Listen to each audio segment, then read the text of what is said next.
आज के समय में कोई व्यक्ति अपने वचन के लिए सब कुछ त्याग सकता है? क्या कोई राजा अपने ही पुत्र का अंतिम संस्कार करने से सिर्फ इसलिए इनकार कर सकता है क्योंकि उसके पास कर चुकाने के लिए धन नहीं था? क्या सत्य इतना शक्तिशाली हो सकता है कि देवताओं को भी झुकना पड़े?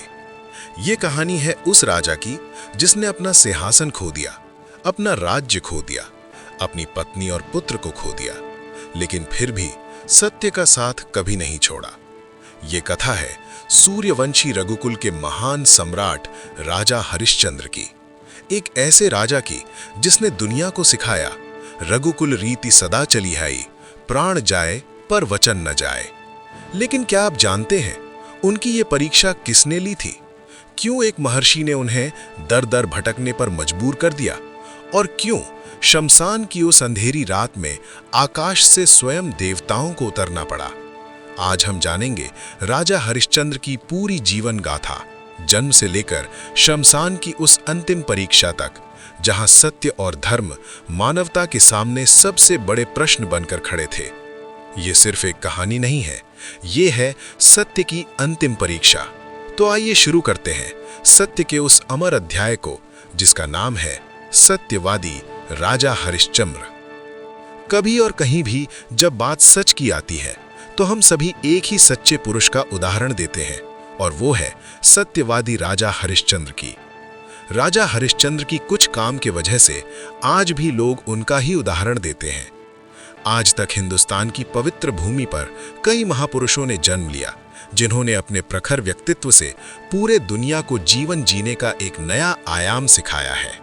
भारतीय इतिहास में एक ऐसे ही महान राजा हरिश्चंद्र, जिन्होंने पूरे मानव संप्रदाय को सत्य के पथ पर चलने के लिए उत्साहित किया है। रघुवंश को दूसरी भाषा में इक्ष्वाकु वंशी और सूर्यवंशी के नाम से भी जाना जाता है।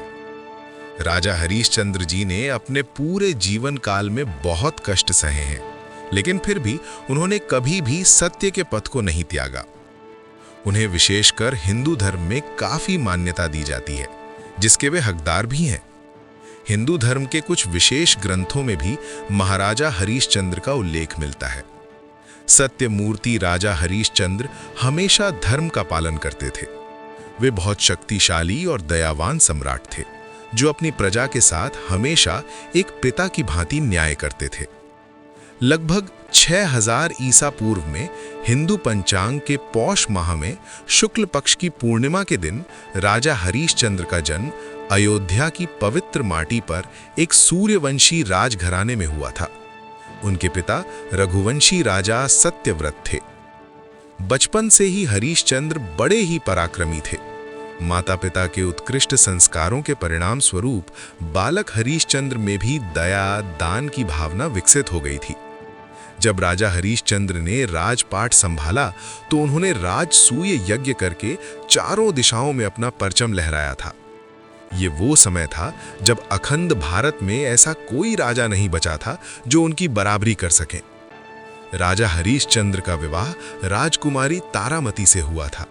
विवाह के पश्चात तारामती और राजा हरिश्चंद्र को बहुत लंबे समय तक संतान की प्राप्ति नहीं हुई थी।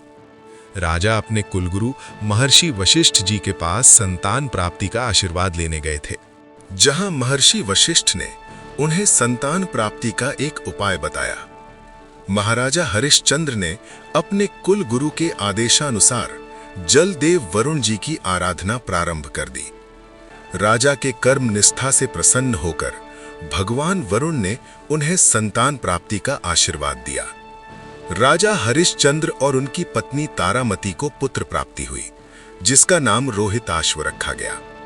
ऐसा कहा जाता है कि एक बार स्वर्ग लोक में सभी देवताओं और ऋषियों के बीच ये विचार विमर्श किया जा रहा था कि मृत्यु लोक से किस प्राणी को स्वर्ग लोक में स्थान दिया जा सकता है।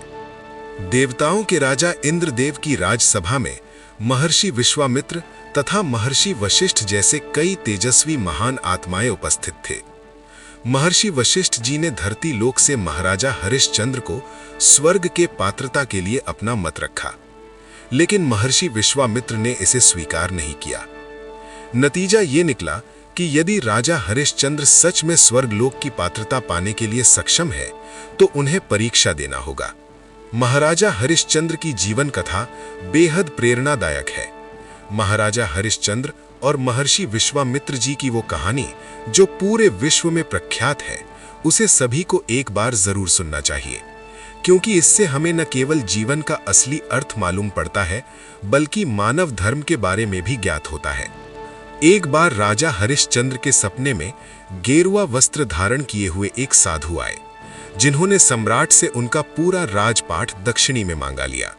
राजा इतने दयालु थे कि वो कभी भी अपने शरण में आए हुए किसी भी साधु को खाली हाथ नहीं लौटने देते थे। इसलिए राजा हरिश्चंद्र ने अपना पूरा राज्य उन साधु के नाम कर दिया। अगले दिन जब सवेरा हुआ तो राजा के दरबार में एक साधु ने दर्शन दिया। महाराजा हरिश्चंद्र को उस साधु ने अपना सपना याद करवाया, जिसमें उन्होंने अपना सारा राजपाट साधु के नाम कर दिया था। जैसे ही हरिश्चंद्र जी को अपना सपना स्मरण हुआ तो बिना किसी देरी के उन्होंने हामी भरी और अपना विशाल राज्य उन साधु के नाम कर दिया। दरअसल साधु के वेश में वो महात्मा और कोई नहीं बल्कि स्वयं महर्षि विश्वामित्र थे, जो राजा हरिश्चंद्र की परीक्षा लेने आए थे। इसके आगे साधु ने राजा से दक्षिणा की मांग की। हरिश्चंद्र जी ने अपने सिपाहियों को शाही खजाने में से भेंट लाने के लिए कहा, लेकिन साधु ने उन्हें स्मरण कराया कि राजा ने तो पहले ही सब कुछ साधु के नाम कर दिया है, तो वो राजकोष ने से खजाना भला उन्हें दक्षिणा के रूप में कैसे दे सकते हैं। राजा हरिश्चंद्र बड़े दुविधा में पड़ चुके थे। उसी बीच साधु ने क्रोध में आकर उनसे कहा कि यदि आप मुझे दक्षिणा नहीं दे सकते तो आप मेरा अपमान कर रहे हैं। राजा ने साधु को आश्वासन देते हुए कहा कि हे देवात्मा, मैं आपको दक्षिणा जरूर दूंगा, बस मुझे कुछ समय दीजिए। इसके बाद महाराज अपने पत्नी और पुत्र के साथ राज्य को छोड़कर पावन नगरी काशी में चले गए। यहाँ उन्होंने स्वयं को बेचना चाहा, लेकिन कोई भी उन्हें खरीदने को तैयार ही नहीं था।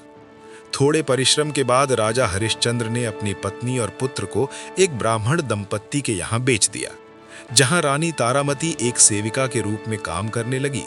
राजा ने स्वयं को शमशान में रहने वाले एक चांडाल को बेचा, जो अंतिम संस्कार किया करता था।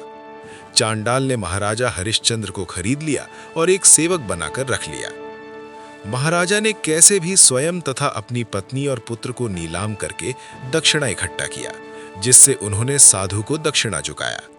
सब कुछ ठीक चल रहा था, लेकिन एक दिन जब रोहिताश्व वन में भगवान की पूजा के लिए पुष्प इकट्ठा कर रहा था, तो उसे एक सांप ने डस लिया, जिसके बाद वो मूर्छित हो गया। तारामती अपने मूर्छित पुत्र को लेकर चारों ओर मदद की गुहार लगा रही थी, लेकिन तब तक रोहिताश्व की मृत्यु हो चुकी थी। तारामती अपने पुत्र के मृत शरीर का अंतिम संस्कार करने के लिए शमशान पहुंची, तो वहां उनकी मुलाकात अपने पति राजा हरिश्चंद्र से हुई। तारामती ने पुत्र की मृत्यु की बात बताई और बताया कि उनके पास शमशान कर चुकाने के लिए कुछ भी नहीं है, लेकिन फिर भी राजा हरिश्चंद्र जी अपने मालिक के प्रति वफादार रहे और बिना शमशान कर चुकाए अपने खुद के पुत्र का अंतिम संस्कार करने से इनकार कर दिया। विवश होकर तारामती ने साड़ी का आंचल फाड़कर शमशान कर चुकाने का निश्चय किया। जैसे ही रानी तारामती ने अपना आंचल फाड़ने की चेष्टा की, उसी क्षण आकाश से मेघ गर्जना हुई और एक आकाशवाणी हुई। उस आकाशवाणी में महर्षि विश्वामित्र जी ने महाराजा हरिश्चंद्र को आशीर्वाद दिया और साथ ही उनके पुत्र रोहिताश्व को भी जीवित कर दिया, तथा साथ ही उनका पूरा राजपाट ज्यों का त्यों वापस लौटा दिया। उसी क्षण शमशान में ही देवताओं ने राजा हरिश्चंद्र और रानी तारामती पर पुष्प वर्षा किया। इस प्रकार महाराजा हरिश्चंद्र ने अपने परिवार सहित स्वयं को बेचकर सत्य का पालन किया। महाराजा हरिश्चंद्र को सत्यमूर्ति यूं ही नहीं कहा जाता है, उनका नाम भी पूरे विश्व में बड़े आदर सत्कार के साथ लिया जाता है। राजा हरिश्चंद्र जी के जीवन से प्रेरित होकर कई नाट्य कलाएं और कथाएं कही जाती हैं।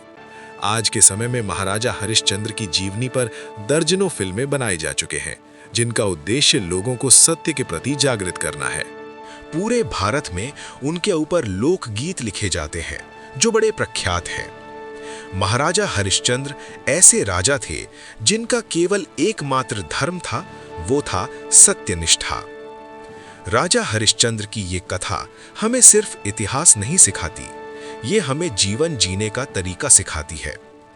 उन्होंने हमें बताया, सच्चाई का रास्ता आसान नहीं होता, लेकिन अंत में जीत हमेशा सत्य की ही होती है। आज के समय में जहां छोटी सी बात पर लोग झूठ का सहारा ले लेते हैं, वहां राजा हरिश्चंद्र की कहानी हमें याद दिलाती है कि सत्य और धर्म से बड़ा कुछ भी नहीं। अगर हर इंसान अपने जीवन में थोड़ा सा भी राजा हरिश्चंद्र जैसा सत्य और ईमानदारी अपना ले, तो ये दुनिया सच में एक बेहतर स्थान बन सकती है।